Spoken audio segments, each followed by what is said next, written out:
The spiritual power of purity. Psalms 24 verse 4 to 5 says, "The one who has clean hands and a pure heart, who does not trust in an idol or swear by a false god, they will receive blessing from the Lord and vindication from God their Savior." We as human beings, we have to do our best to stay pure, to stay celibate, to be a good human being. Because if we let lust get control of us, then our whole life will be dependent on that lust problem. As an example, when I was at home and I wasn't really busy with religion, I wasn't close to God, I was always slothful.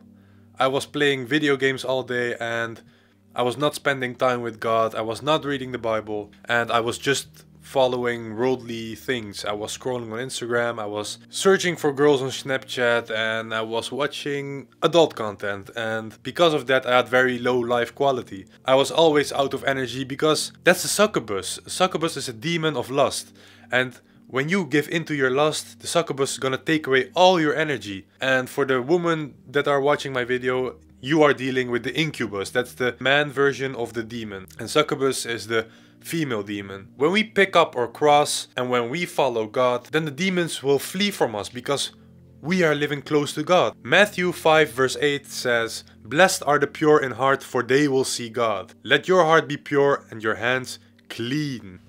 When I was doing all these worldly things and I wasn't spending time with God, that's the reason that I always fell into lust.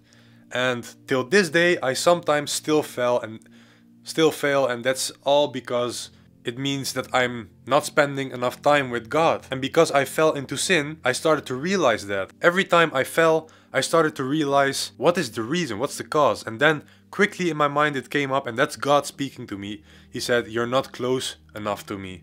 Come closer." And when I started growing closer to God, living my purpose as a man, God made me stronger. He strengthened me.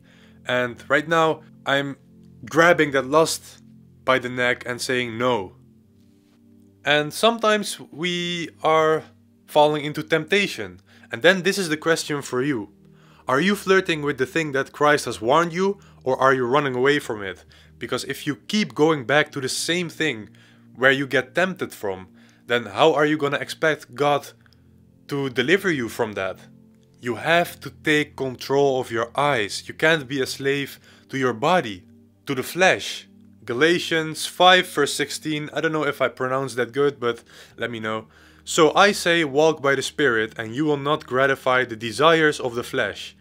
God will give you the power to control your body, but you have to pursue Him. And that's, God will give you the power to control your body, but you have to pursue Him. Also, pursuing Jesus makes you a disciple. And oh, I know, it's really hard to stay away from it, but God is by your side.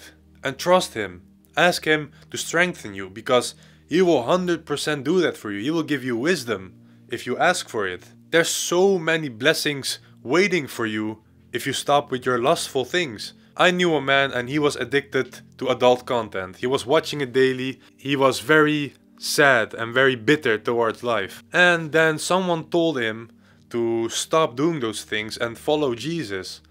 And he repented from his sin, he followed Jesus, and 3 years later he found a beautiful wife. They got married. 2 years later after that they got kids, and he lived a happy life with his family. As you can see, God blessed him because he denied his flesh and he chose to follow God, and God blessed him. That's the message of today. Walk in purity and celibacy and take control of your body. Thanks for watching this video, and I'll see you in the next video. Peace!